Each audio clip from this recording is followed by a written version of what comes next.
The stars looked like tiny dots from the viewing deck of the USS Horizon. Commander Nora Kelly stood with her hands behind her back, watching the endless darkness of space. The ship had been exploring this sector for 3 months now. So far, they had found nothing special. "Commander, we're picking up a signal," said Officer Frank Weber from his station. His voice broke the quiet on the bridge. Nora turned around quickly. "What kind of signal, Weber?" "It's a distress call from Outpost Gamma 7. The message is broken, but they sound scared." Nora didn't waste time. "How far?" 2 days at top speed, Commander." "Set course now. Tell the crew we're changing our mission." The USS Horizon changed direction, its engines pushing to full power. Nora went to her private room and played the distress message again. Through the static, she could hear screaming and someone shouting about metal monsters before the message cut off. Gamma 7 was a small research station with about 50 people. It sat on the edge of known space, studying strange energy patterns. Nora had visited once before. She remembered the station director, a friendly man named George Davis, who had shown her their work with pride. For 2 days, the Horizon raced through space. Nora barely slept. When they finally arrived at the outpost's location, the bridge fell silent. Where the station should have been floating in space, there was now mostly wreckage. Pieces of metal and plastic drifted aimlessly. The main structure was torn open like a can. "Life signs?" Nora asked, her voice tight. The scanner operator, Linda Moss, worked her controls quickly. "I'm getting...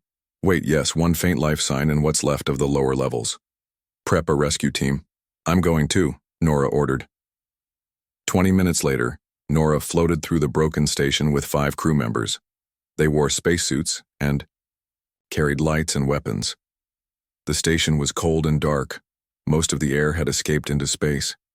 Papers and personal items drifted around them as they moved deeper into the structure.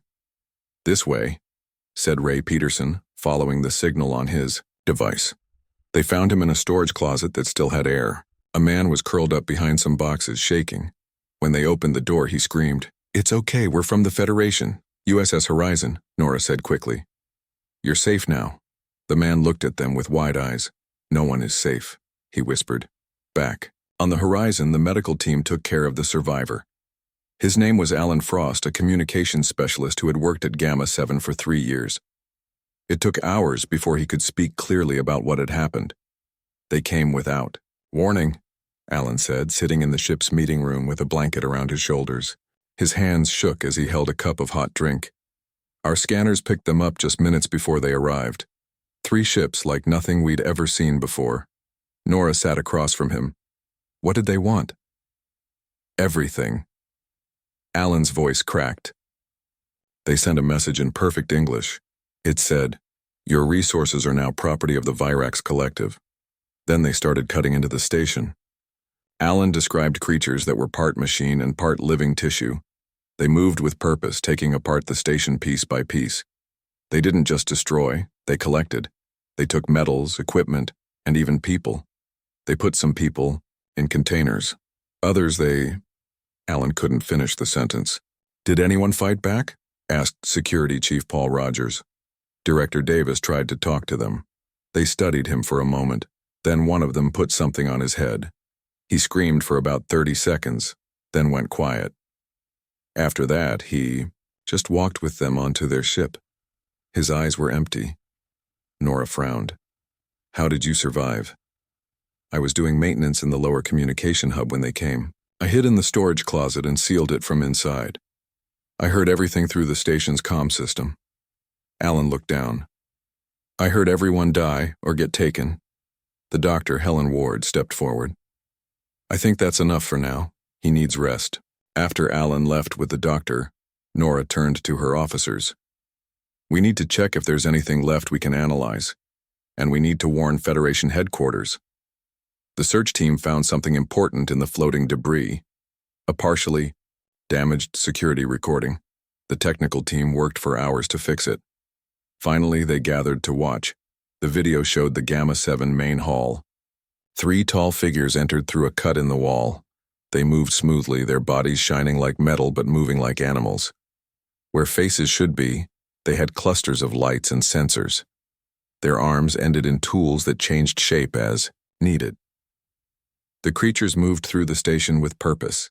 They seemed to know exactly where everything was. They disabled the security systems first, then the communications array, and finally, the escape pods. It wasn't random destruction. It was careful and planned.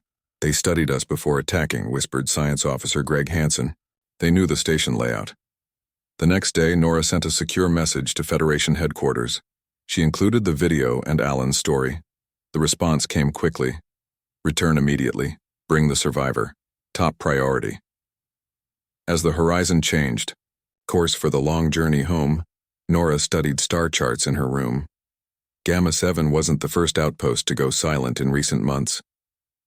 When she connected the locations, a pattern emerged. The attacks formed a line, moving steadily toward the center of Federation space, and beyond that was Earth.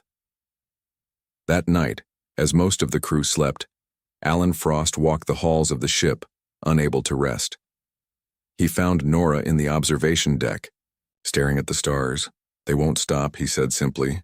I know, she answered, but neither will we. Alan nodded slowly. Before I hid, I heard them talking to each other. Not with voices, with sounds like machines make. But somehow I understood one thing they said. He paused. They said, the harvest continues as planned. Nora looked out at the stars, thinking about Earth and the billions of people who had no idea what was coming. The Virax had terrorized dozens of worlds across the galaxy, but soon they would reach Earth. And she intended to make sure that's where their harvest would end. The USS Horizon docked at Starbase Alpha after 3 weeks of travel. The massive space station orbited Earth like a protective metal moon. Thousands of ships came and went each day. Nora watched through the viewing window as they approached. Usually, coming home filled her with joy. Today, she felt only worry. Admiral Steve Rogers waited for them in the main meeting room. He was a tall man with gray hair and a face that rarely smiled. 5 other people sat around the large table. Nora knew most of them, military commanders and government officials. Commander Kelly, tell us everything, the Admiral said when they sat down. For an hour, Nora explained what they had found at Outpost Gamma 7. She showed the video and shared Alan Frost's story. When she finished, the room was quiet. Then a woman stood up. She had short brown hair and wore a white lab coat. May I speak? She asked. This is Dr. Lisa Freeman, Earth's lead scientist on alien biology, the Admiral explained. Dr. Freeman used a tablet to show images on the big screen. These are from the other outposts that were attacked. The pattern is the same each time. The Virax don't just destroy. They learn, they take what they need, and they move on. How do we fight them? Asked a military commander. That's the problem, Dr. Freeman said. Each time we've tried, they adapt. Our weapons work once, maybe twice. Then the Virax change their bodies or ships to resist. The Admiral looked stern. We have new weapons. Bigger ships. The Federation fleet is the strongest in the galaxy. With all respect, Admiral, Nora said. I don't think that will be enough. The meeting ended with orders for the fleet to prepare for war. Nora was told to ready the horizon for battle. As people left the room, Dr. Freeman approached Nora. The Admiral isn't listening, she said quietly. We need more than weapons, we need to understand the Virax. What do you mean? Nora asked. Come to my lab tomorrow. There's someone you should meet.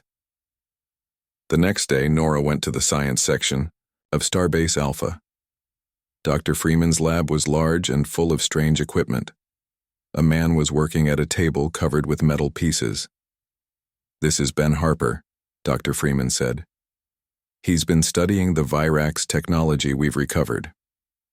Ben was younger than Nora expected, maybe 30, with messy hair and quick eyes. Commander Kelly, your report was very helpful. The video showed details we hadn't seen before. Ben picked up a small piece of metal that seemed to shift colors. This is from a Virax scout ship that crashed last year. Watch. He put the metal Near a device that made a high sound, the metal trembled and lost its shine. Sound affects them? Nora asked. Certain frequencies, yes. They're nearly impossible to damage with energy weapons, but sound waves at the right pitch disrupt something in their technology. Before they could talk more, alarms sounded throughout the station. Red lights flashed in the hallways. Nora's communication device beeped. "Commander Kelly to the command center immediately," a voice said. In the command center, screens showed a battle in space near the colony planet Meridian. Federation ships fought against 3 strange-looking vessels. The Federation ships were losing badly. "They're tearing through our defenses," the Admiral said when he saw Nora. 3 colony worlds attacked at once. We've never seen them in these numbers before. For the next 2 days, reports came in from across the galaxy. The Virax weren't hiding anymore. They were attacking openly, taking whole planets in hours. Refugee ships began arriving at Earth, bringing stories of horror. Nora was preparing the horizon for battle when a security officer approached her. "Commander, there's someone at the dock asking for you. Says he has information about the Virax." Man waiting at the dock wore simple clothes and had a scar across his face. 2 security guards stood next to him. "Captain Darius Wells," the man said with a small bow. "Former pirate, current survivor of the Virax." Nora narrowed her eyes. Pirates don't usually come to Federation stations. "These aren't usual times," Darius said. "My people were among the first to meet the Virax 2 years ago. We've been watching them since then." "And you're just now sharing this information?"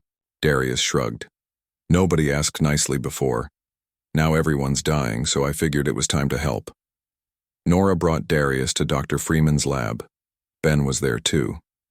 Darius told them how his pirate fleet had hidden from the Virax by using old mining tunnels in asteroids. "They always send scouts first," he explained.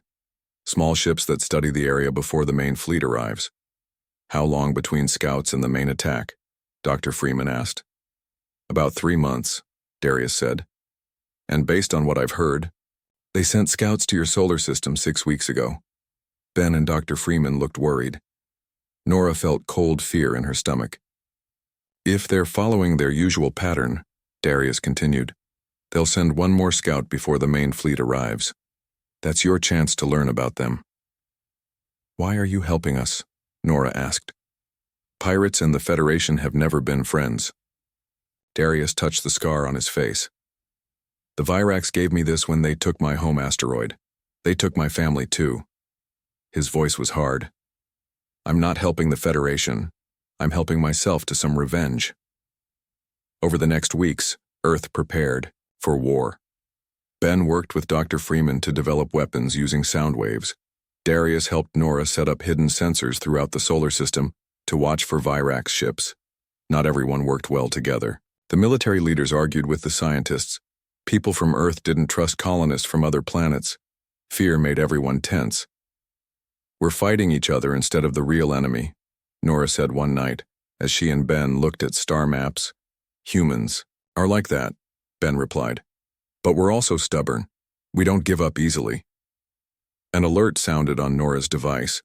It was from one of the hidden sensors near Jupiter. "Something's coming," she said, reading the message. "A ship that looks like a normal transport, but the energy signature is wrong." Ben looked over her shoulder. "It's them, isn't it? The scout?" Nora nodded and reached for her communication device. "Admiral, we have contact. The Virax are in our solar system."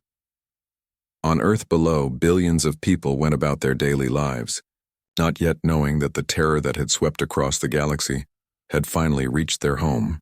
The Virax scout ship moved through the space near Jupiter like a shark. Its dark hull absorbed light instead of reflecting it. From a distance, it looked like a hole in space. Commander Jeff Morrison watched it from the bridge of the battlecruiser. "Valiant, stay out of their scanning range," he told his pilot. "We need to observe as long as possible." The Valiant and 2 smaller ships had been sent to track the Virax scout without engaging. They hid behind one of Jupiter's moons, watching. So far, the scout hadn't noticed them. "What's it doing?" Jeff asked his science officer. "It seems to be taking readings of the gas planet," she replied. "Maybe looking for resources." Jeff touched the communication panel. Valiant to Starbase Alpha. The scout is still examining Jupiter. No sign it's detected us. On Starbase Alpha, Nora Kelly received the message. She stood in the command center with Admiral Rogers and Dr. Freeman.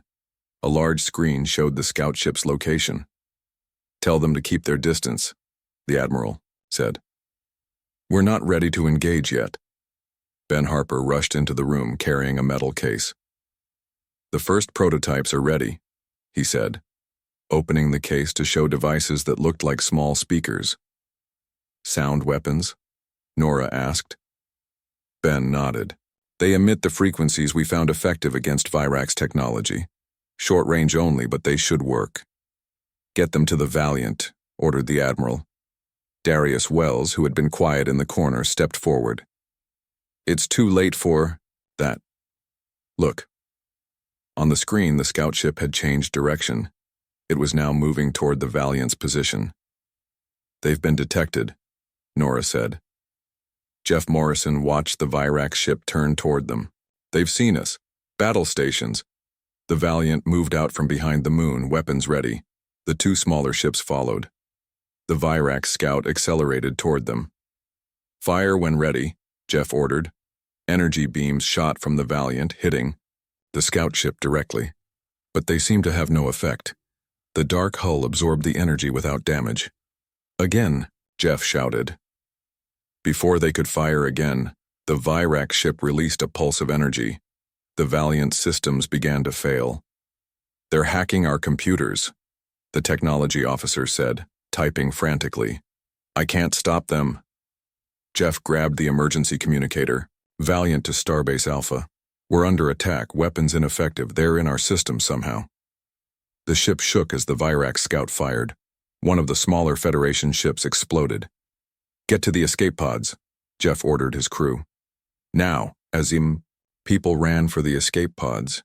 Jeff stayed on the bridge trying to give them time. The last thing he saw was the Virax scout coming closer, its hull opening like a mouth. Back at Starbase Alpha, they lost contact with the Valiant. For hours, they waited for news. Finally, a small escape pod was found carrying one survivor, Lieutenant Olivia Price.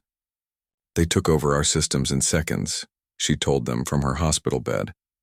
"It was like our technology just stopped working when they wanted it to." Dr. Freeman asked, "Did you see any weakness? Anything at all?" Olivia thought for a moment. "Yes. When we managed to hit them with a concentrated energy blast to the same spot twice, their hull seemed to change. Like it was adapting, but needed time to do it." Ben took notes quickly. "That's important. It means they're not invulnerable right away. There's a short window of opportunity." "But we need better weapons," Nora said. For the next week, Ben and Dr. Freeman worked without rest. They improved the sound devices, making them stronger and able to work from farther away. Darius used his pirate knowledge to help set up hidden sensors throughout the solar system. "The second scout will be more careful," he warned. "They learn from each encounter." He was right. When the second Virax ship entered the solar system, it took a different route. It avoided Jupiter completely and headed toward Mars. This time, Earth was ready. 3 Federation ships waited in hiding, equipped with the new sound weapons. When the scout came close to Mars, they attacked from 3 directions at once. The sound weapons worked better than expected. The Virax scout's hull vibrated visibly. Parts of it seemed to melt or break. The ship tried to escape, moving erratically.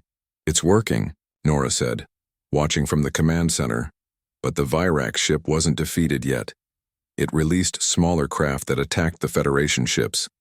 One Federation ship was destroyed, but the others kept firing. Finally, the damaged Virax scout turned and raced out of the solar system. It left behind one of the smaller craft which had been too damaged to follow. Recovery teams brought the Virax craft to Starbase Alpha. It was the first piece of intact Virax technology humans had ever captured. Ben and Dr. Freeman began studying it immediately. What they found was disturbing. The craft wasn't just a machine. It was partly alive, with systems that seemed to be a mix of technology and living tissue. "It's incredible," Dr. Freeman said, looking through a microscope at a piece of the craft. The metal and organic parts worked together perfectly. Ben was examining a different part. There's something else. Look at this. He showed them a device that seemed to be a receiver of some kind. It was picking up a signal. Where is that coming from? Nora asked. Ben checked his instruments, then looked up with a surprised face. Earth. The signal is coming from Earth. They traced the signal to a location in the Sahara Desert. Ancient ruins had been found there years ago, but no one had thought they were important. The signal is very old, Ben said. It's been broadcasting for thousands of years, maybe longer. Are you saying the Virax are following a signal from Earth? Admiral Rogers asked. That's why they're coming here? It seems so, Dr. Freeman answered.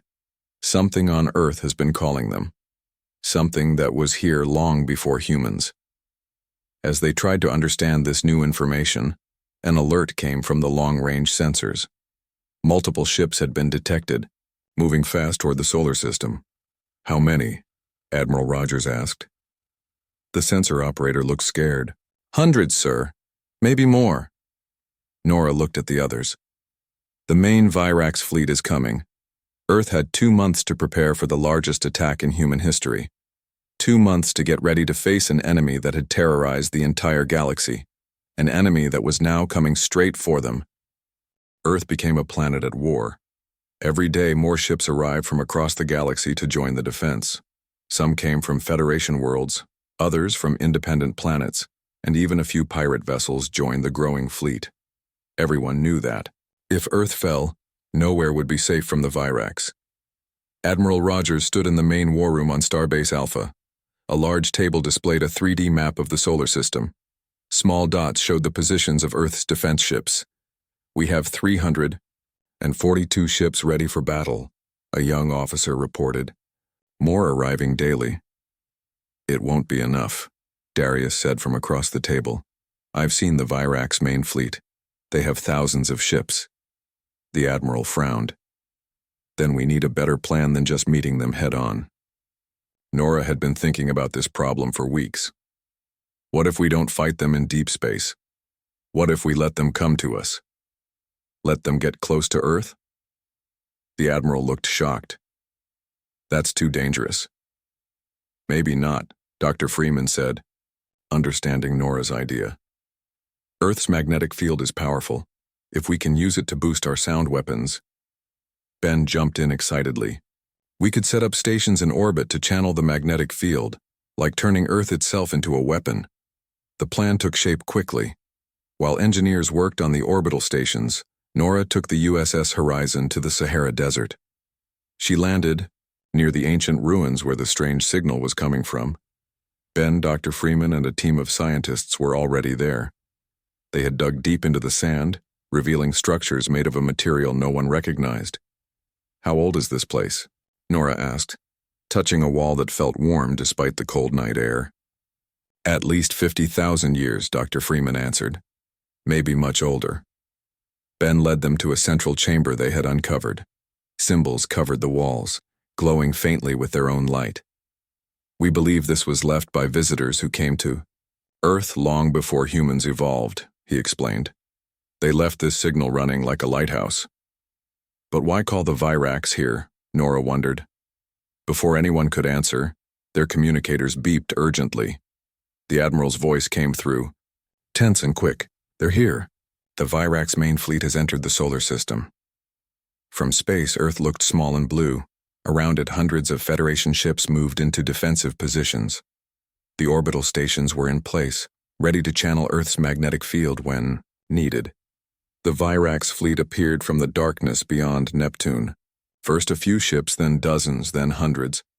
They kept coming until they filled the view from Earth's telescopes.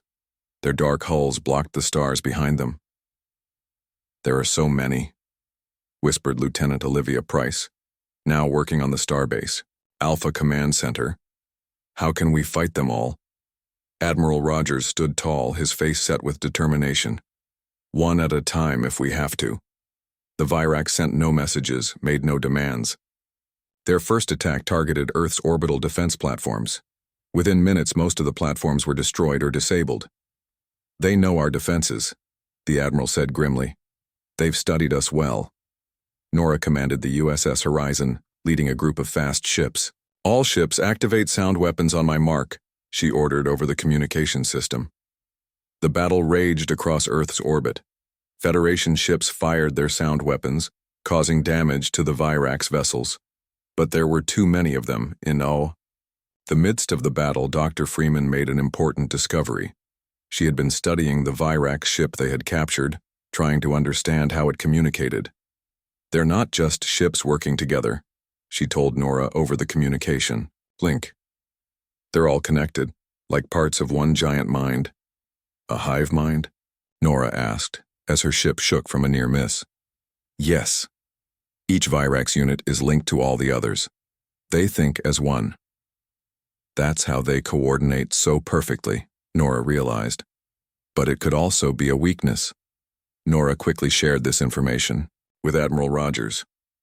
"Sir, they expect us to fight as one unit too, with coordinated attacks following a central plan. But what if each of our ships fought its own way?" The Admiral understood immediately. He sent new orders to the fleet. "All ships, this is Admiral Rogers. New strategy. Each captain will now make independent decisions. Do not follow the battle plan. I repeat, do not follow the battle plan. Use your own judgment." The change in tactics confused the Virax. Their perfect formations began to break as they faced hundreds of ships all fighting differently. Some Federation captains used aggressive attacks, others played defensive roles, and some, like Darius and his pirate allies, used tricks the Virax had never seen before. Meanwhile, on Earth, Ben led a small team to the ancient site in the Sahara. They had discovered that the ruins weren't just sending a signal, they contained technology. "It's like a vault," Ben told Nora through his communicator. "Left by whoever built this place. I think they left weapons here specifically designed to fight the Virax." "Can you access them?" Nora asked, as her ship dodged another attack. "We're trying. The symbols seem to be instructions, but they're hard to understand." Back in space, the battle was not going well despite the new tactics. Too many Federation ships had been lost. The Virax were pushing closer to Earth. Nora's ship was badly damaged. Half her crew was injured. As she ordered another attack run, she noticed something strange about the largest Virax vessel. "It's different from the others," she told her science officer. "The energy readings are unique." "It could be their command ship," the officer suggested. "If the Virax are a hive mind, maybe that ship is the center." Nora made a quick decision. "All ships in my group, focus fire on the large vessel. At these coordinates, use everything we have." 5 ships, including the Horizon, turned and attacked the Virax command ship. Their sound weapons fired at full power. The Virax ship's hull began to vibrate and crack in places. At that moment, Ben's voice came through the communication system, excited and breathless. "We did it. We activated the ancient defense system." From the Sahara site, energy surged upward into space. It wasn't a weapon in the normal sense. Instead, it sent out waves that disrupted the connections between Virax units. In space, the effect was immediate. The perfect coordination of the Virax fleet faltered. Ships that had been moving as one began to drift in different directions. Some stopped attacking entirely. "It's working!" Nora shouted. "Keep pressing the attack." For the first time in the galaxy's memory, the Virax were vulnerable, and humanity seized its chance. The ancient defense system created a moment that changed everything. For precious minutes, the Virax ships moved without their perfect coordination. Each unit suddenly had to think for itself. Some continued fighting, others drifted aimlessly. A few retreated. "Now's our chance," Admiral Rogers called to the fleet. "All ships target the command vessel." Nora pushed the damaged USS Horizon toward the large Virax ship. Her engines were failing and life support systems were low, but she refused to retreat. "Get me as close as possible," she told her pilot. The Horizon and other Federation ships focused their sound weapons on the command vessel. Its dark hull began to crack in more places. Strange energy leaked from the wounds in its side. In the Sahara Desert, Ben and Dr. Freeman worked to keep the ancient defense system running. The ground shook around them as energy poured into space. "Your system is overheating," Ben shouted over the noise. "I don't think it was meant to run this long." Dr. Freeman typed quickly on her tablet. "Just a few more minutes. That's all they need." On the Virax command ship, something unexpected happened. As the sound weapons broke through its hull, a different kind of signal began broadcasting from inside. It wasn't the usual machine-like communication of the Virax. It sounded almost like a cry for help. Nora heard it on the Horizon's speakers. "What is that?" she asked her communication officer. "It's coming from inside the Virax ship," he answered. "But it's not like their normal signals." Nora felt a strange feeling. She made a decision that went against all her training. "I need to board that ship." "Commander, that's suicide," her security officer protested. "Maybe, but I think there's something happening that we don't understand." Darius Wells's voice came through the communication system. "You're not going alone, Commander. My ship is less damaged. We'll go together." They used small transport crafts to reach the damaged Virax vessel. They carried sound weapons and wore spacesuits.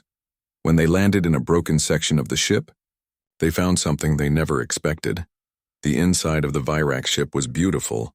It looked like a mix of metal and living coral, growing in patterns that seemed both natural and designed. And moving through these structures were the Virax themselves.